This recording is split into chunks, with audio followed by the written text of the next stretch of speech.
All right, so hello everybody, and welcome to the third English Danny channel live stream.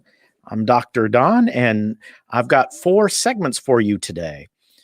So today I've got 4 segments. The 4th segment is for questions and comments from you, the viewers. So you can start adding comments or questions now. Any reasonable and responsible questions or comments should appear in the live stream in segment 4. Okay, so you can start adding those questions and comments now. So today I've got a segment on this day in history. I also have a segment on internet slang and a segment on memes. We're trying something different with that 3rd segment. We'll see how that goes. And then our 4th segment is viewer questions and comments. But the 1st segment is this day in history. Let's get started.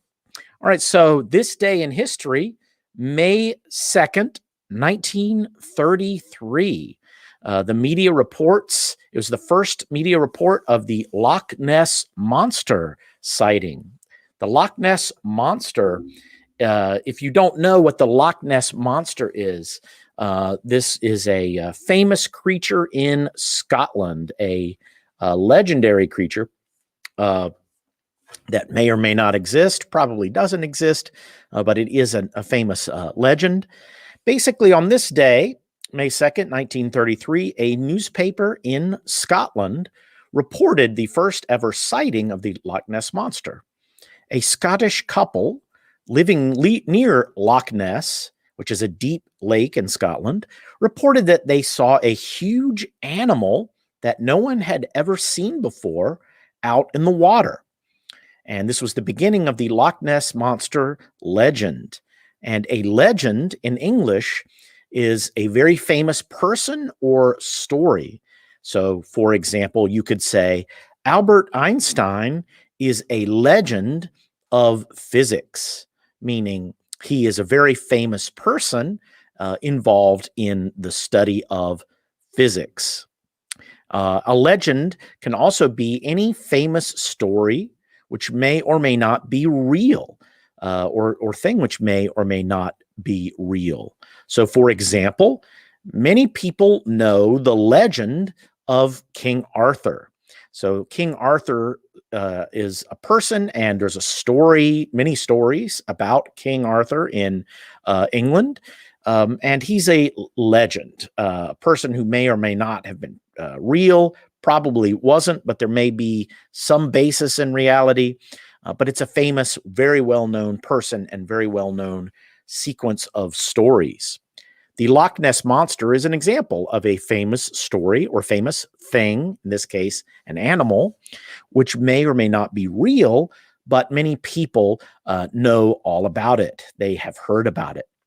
And the first report happened in 1933. And since that first report, there have been many expeditions made to discover the truth about this legend.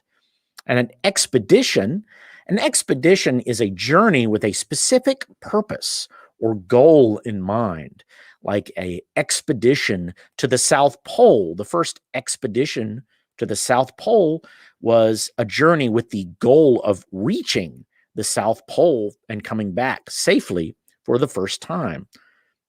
And in this case, the expeditions to Loch Ness were journeys made by people to find out if there really was a large animal living in that lake that no one had seen before. Now, that lake is very deep and dark, so it's difficult to see. You can't see all the way down. And so you can't just look and see if something's in there or not. It's too dark, it's too deep, goes down too far. So some ships brought in sonar to try to detect it. Now, what is sonar? A sonar system, it appears on many ships. And what sonar is it's a system for using sound to detect objects in the water. You send out a sound, and then if there's objects, it'll bounce back from those objects. And based on how quickly the sound comes back and what it sounds like when it returns, you can get a pretty good idea how big the object is and how far away from you it is. So using sonar, people did detect that there were some large objects down in Loch Ness, but they weren't able to tell whether it was an animal moving around or a large animal. But there are some large objects down there, which is very mysterious. And a lot of amateur investigators like to travel to Loch Ness to see if they can find some evidence. An amateur investigator is someone who is trying to discover the truth of something, but they're amateurs, meaning they don't get paid for it. They do it for fun or as a hobby instead of as compared to something like a professional investigator. A professional investigator, like a police investigator, they investigate things as part of their job. They get paid to do it. But amateurs do it because they enjoy it, or they want to find something out or become famous or just learn something new. So amateur investigators like to try to find the truth about the Loch Ness monster, the creature that lives in the lake called Loch Ness. Loch is a way of saying lake in Scottish dialect. Okay. All right, so let's so that's our first segment, and let's say hi to some of our users who have joined us today. So we've got a few people to say hello to. So Abdiel Aquino in the Philippines is saying hi. He's a newbie. Julia is saying hello, Professor, and she's from Cambodia. Okay, welcome. Good to have you with us. We're glad that you're here. Good to hear from you. And what does spontaneous mean? We can answer a few questions right away. Spontaneous means suddenly, without a plan. I made a spontaneous decision to take a trip, meaning I made a sudden, quick decision without any plan that I would take a trip. And there's an adverb, spontaneously. So you add ly, spontaneously. I spontaneously decided that I would take a trip. Meaning, again, that I decided suddenly, quickly, and without a plan. Okay, so thank you to all our viewers. Here's another one. So Sidra from Pakistan says hi. Hello to you. And Ibad, also from Pakistan.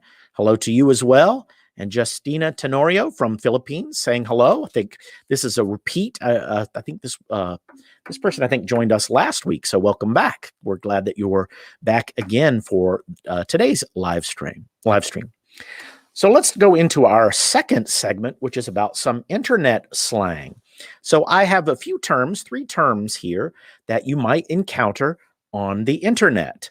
And they often appear in chat rooms or in comment sections. But don't worry, these aren't inappropriate words. They're just words that I've seen often.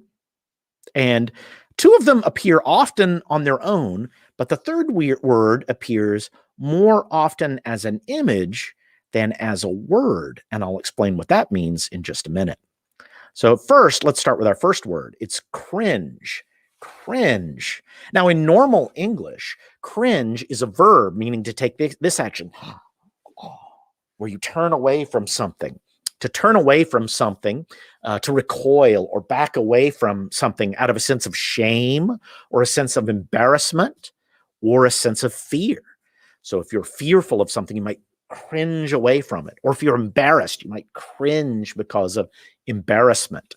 You don't want to people to see you. You're trying to kind of hide yourself or hide your face because you feel shame.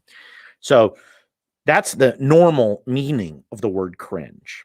So an example sentence would be, the dog cringes whenever our cat comes near him. So that's an example of the normal use of the word cringe. The dog is probably scared of the cat, so he cringes. He pulls away from the cat out of fear.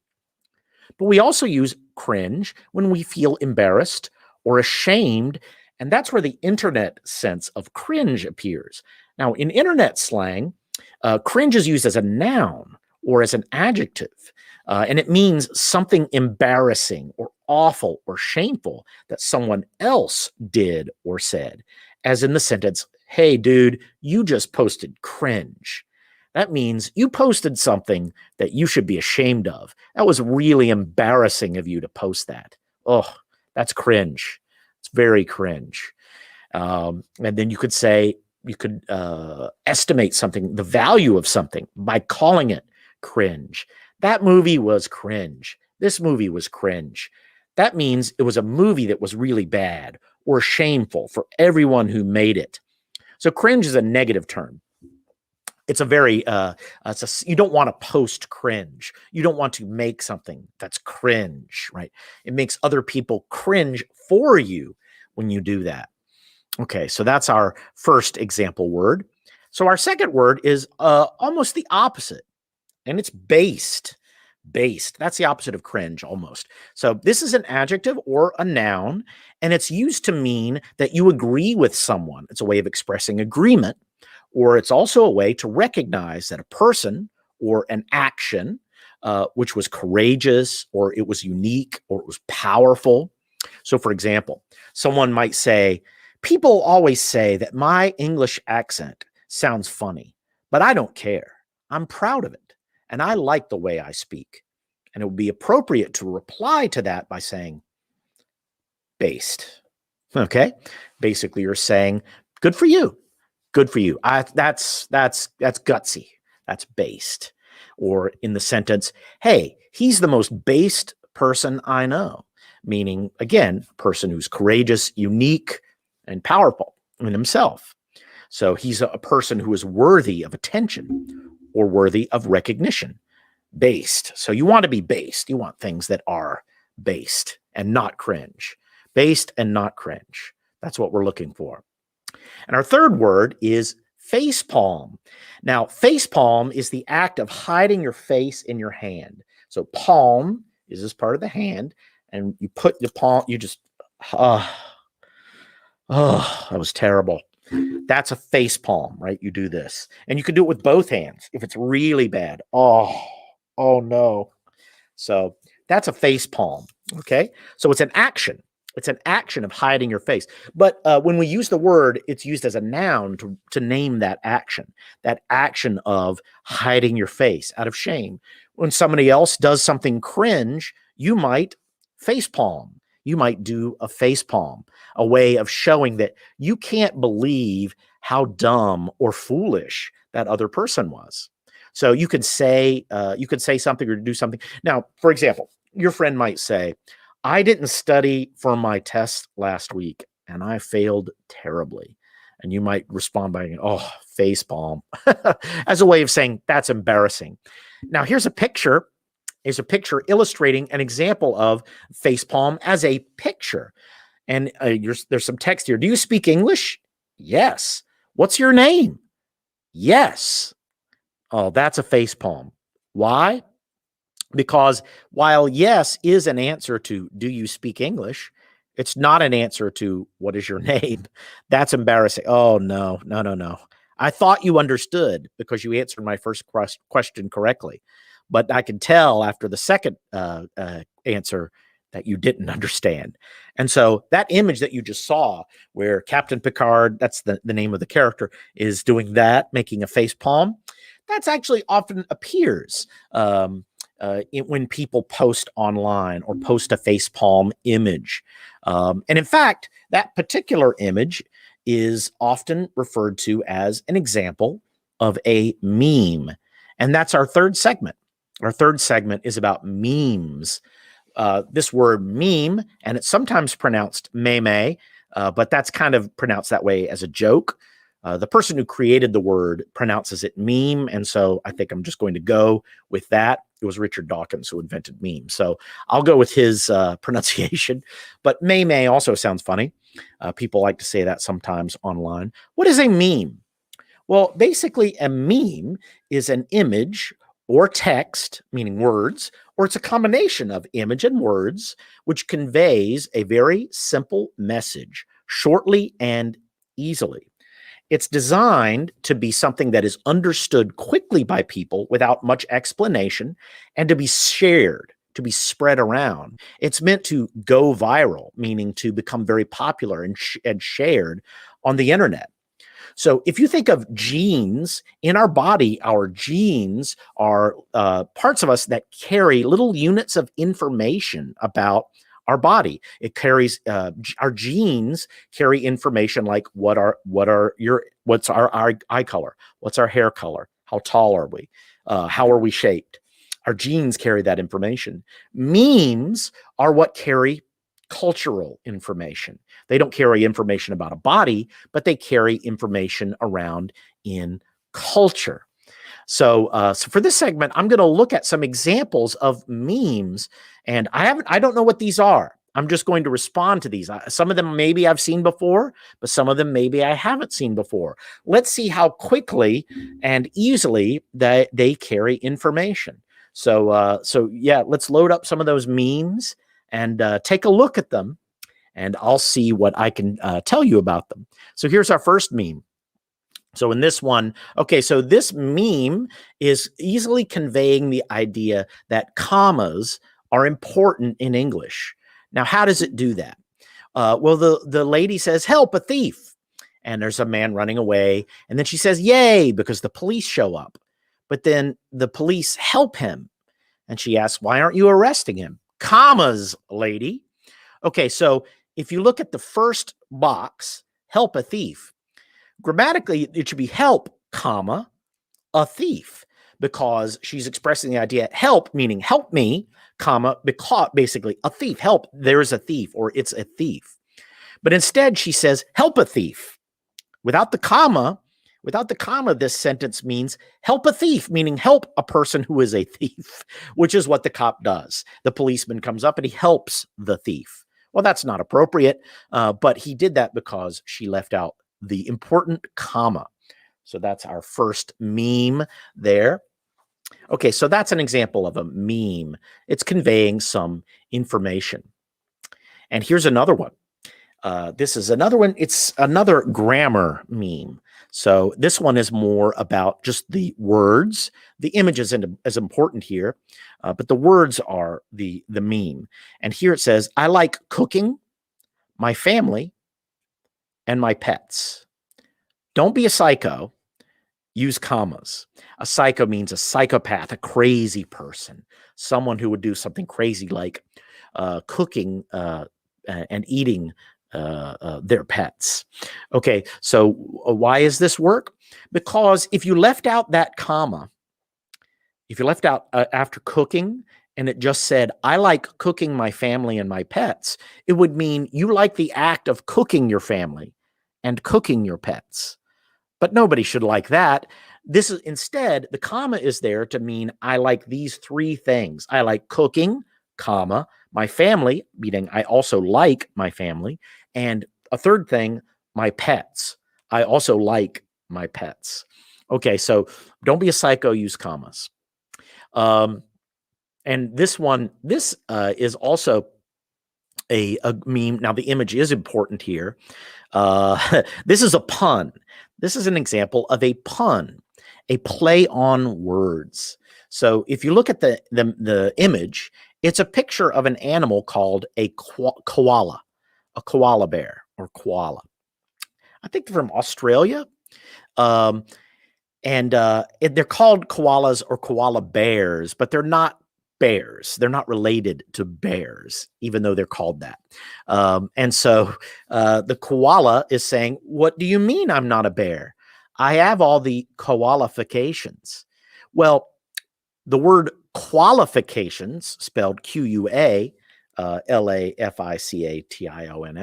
means all the qualities that make you qualified to be something. They make you earn a title. But instead of saying qualification, it says qualification. Sounds similar. So that's the joke. It's a pun, a play on that word qualification, qualification. So there's our meme there. All right, so we have one more. A jury of English majors. I didn't do nothing. Oh, a confession. I don't get this one. Oh, Oh, see, I don't really care about this. Okay. All right. So I'll explain why. And then I'll explain why I don't really, it doesn't matter to me. Okay, so there's something in English called a double negative, which means if you say nothing is a negative and didn't is a negative. And there's this idea among some grammarians, English grammarians, that if you say you did something, then you did it. If you didn't do something, you didn't do it. But if you didn't do nothing, they cancel out, and it means you did do something. That's the logic of it. But I don't really agree with that grammatical take. I don't think that that's actually how it works. I think in English, a double negative is just a way of emphasizing the negative. And in some languages, there's no such thing as a double negative. For example, in Korean, you have to say it like almost literally like that. If you don't do something, you would use the negative both times. So in some languages, it doesn't work that way. In English, there's some disagreements. Some people say that if you didn't do nothing, it means you did do something, right? That's the logic. It's a logic puzzle almost. But to me, it doesn't matter. Okay, this one works as a meme because I got this one immediately.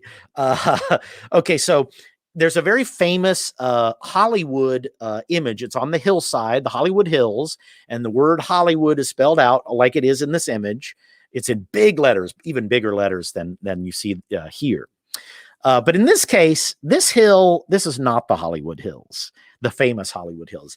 This is some backwoods hills somewhere, and these couple of rough characters in the front are standing out in front of it saying, yeah, this is Hollywood. And it says at the bottom, seems legit. Now, Sarah, in last week's live stream, used the slang word legit, meaning legitimate, meaning seems true, seems legal, lawful, appropriate, seems accurate. This is a bit of understatement here. Seems legit. This is actually being ironic, saying, no, it's not legit. It's completely not legit. It's a way of saying seems like it's, you say seems legit, but you really mean the opposite. That's irony, actually. Yeah, that's what's going on. It doesn't seem like Hollywood. It seems like it's definitely not Hollywood. Here's another one that I get as well. And here the image also works. How was online teaching? This is conveying the idea that online teaching is sad or depressing or upsetting in some way. And how does it do that? By saying, well, how was online teaching? And the guy's pointing to this large body of water saying, this is a river of my tears, meaning I cried so many tears because of the online teaching that it has now become a river. Okay, so that's a ridiculous overstatement, but a way of expressing I really didn't like it. Horrible is bad. Horrific is bad. Terrible is bad. Terrific is good. And he's expressing the idea of his brain is hurting because why? Because the first pattern worked. Horrible, horrific. That worked. Why doesn't terrible, terrific work? Well, English is full of these examples where you just have to learn that sometimes what works in one context doesn't work in the other. So horrible and horrific both do have the same meaning, but terrible and terrific don't. Terrible means horrible, and terrific means great. So that's a good one. When your English teacher explains how to pronounce, and then this cat is is there something at the bottom? So how to pronounce the TH sound.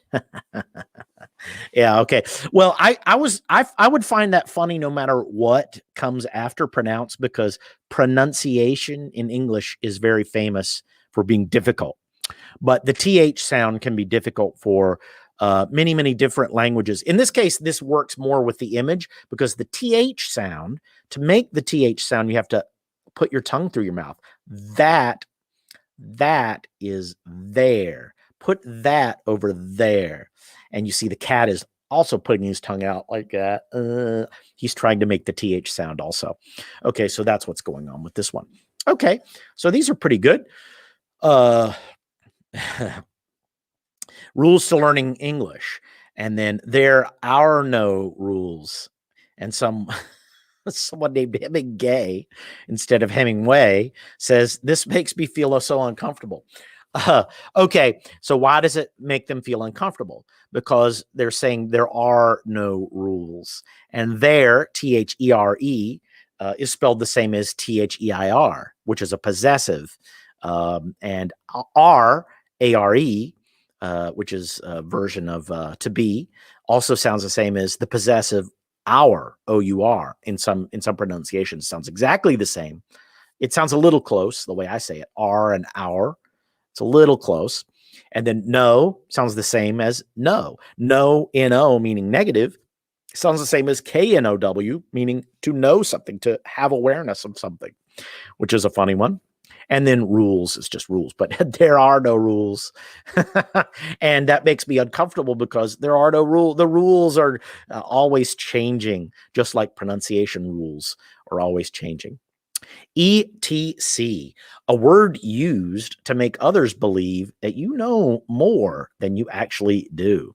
So ETC is short for et cetera. Et cetera is a Latin phrase meaning and continuing and so forth. And it's a way of saying, oh, I like travel and I like sleeping and etc. A way of saying, I like these two things and other things that I could name. I could go on and on, but I just, et cetera, etc., et cetera, et cetera, et cetera. That way you don't have to name all those things. So it can be used as a trick to not have to name more things, meaning remember more words, remember more vocabulary words. You could just say etc. or et cetera to avoid that. So that's what's going on with this meme. English game. Place the word only anywhere on the sentence. She told him that she loved him. So actually only can go anywhere in the sentence, and it will change the meaning. Only she told him that she loved him, meaning only her. She only told him that she loved him, meaning that's the only thing she did. All she did was say that she loved him. She told only him that she loved him. She told only that guy that she loved him. She told him only that she loved him, meaning that's all she said. She could have said other things, but no, she told him only that she loved him. She told him that only she loved him, meaning nobody else in the world, only she loved him. She told him that she only loved. So I could keep going on, but like the meaning of the word of the sentence changes depending on where you put only, and it works every time. It works every time. So is that a game or is that something that makes your brain hurt?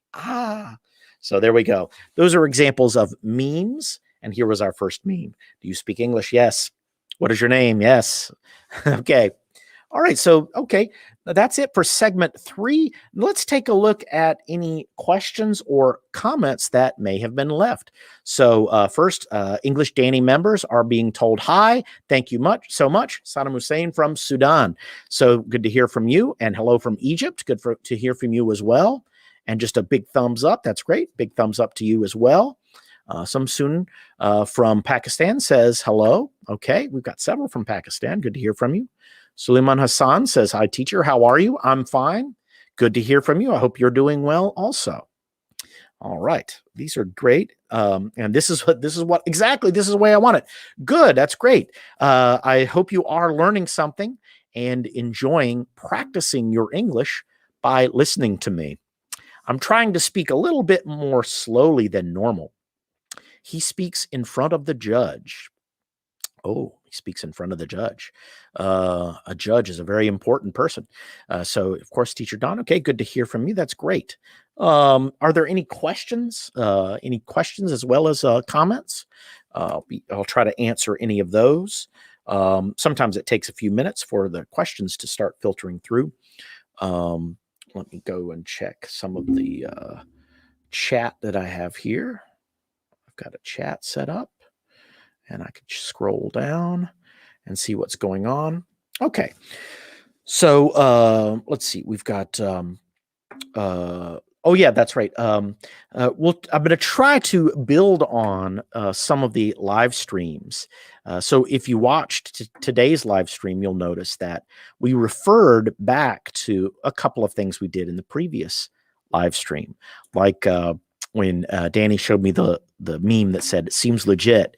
That was using the slang word that we learned about last time, also. But even if you hadn't seen that previous live stream, I think I explained it well enough that people could understand it. But we'll try to do that a little bit. Okay. So let's see. What other comments do we have? So we've got some others post any questions.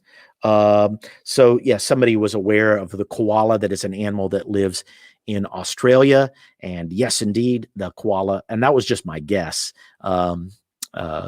Based on my memory, I thought koalas were in Australia. Australia seems home to lots of different strange animals like koalas. They also have kangaroos that jump around, and they have big pouches on front where they carry their children. Let's see. Okay, so let's see. All right, so any questions or comments that you might have, or things that you want to know about or learn about? Oh, and also any ideas for things that you might want to see in future live streams. So we can talk about, that's something else you can make suggestions for, which we'll take into account, so that if there are things that people want to see in future live streams, let us know about that in the comments as well, so that we can try to include some of the things that you want to learn about or see. All right, so someone's giving me the thumbs up for some interesting slang. Yeah, so those were some slang words that's pretty current slang terms. I would say that both of those, the first two words, cringe and based, and then also facepalm, that's pretty current internet slang. That's not out of date. People still use those terms, and people know what it is. They don't think it's out of date or old fashioned.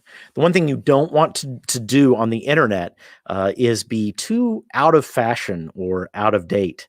I don't know how it is in your language, whatever your native language might be, but on the English-speaking internet, there's a premium on things being fresh, meaning very recent, very new, and very not used before. Not cringe. It's got to be very new.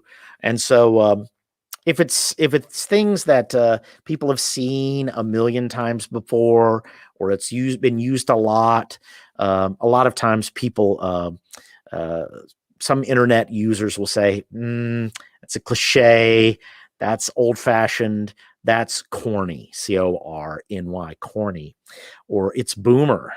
I don't know if Sarah did that word, but it's something that your parents or grandparents might do, not something that young fashionable people would do on the internet. Okay. So, okay, so if we don't have any more questions and comments, we'll wrap this live stream up here in a couple of minutes. I want to say again, thank you for tuning in. I appreciate all of you coming in. Uh-oh, someone says it's cringe that we have to end the live stream here. Well, maybe it is. Maybe it's a little cringe, but that's okay. Thank you very much. Yeah. So Sunja is suspecting that maybe it's getting a little boring for them. That's exactly right. When you've seen something a lot of times, then you start to say, yeah, this is boring now. It's not exciting anymore. It's not new and fresh anymore. The internet is often perceived as it's a place for fun, new things, not for out-of-date things. If something is old and out of date, that it could be in a book or something. But the internet is for keeping things fresh. So keep it until next time. Don't be cringe, be based. And I'll see you all in our next live stream. Okay? Thanks for tuning in. See you next time.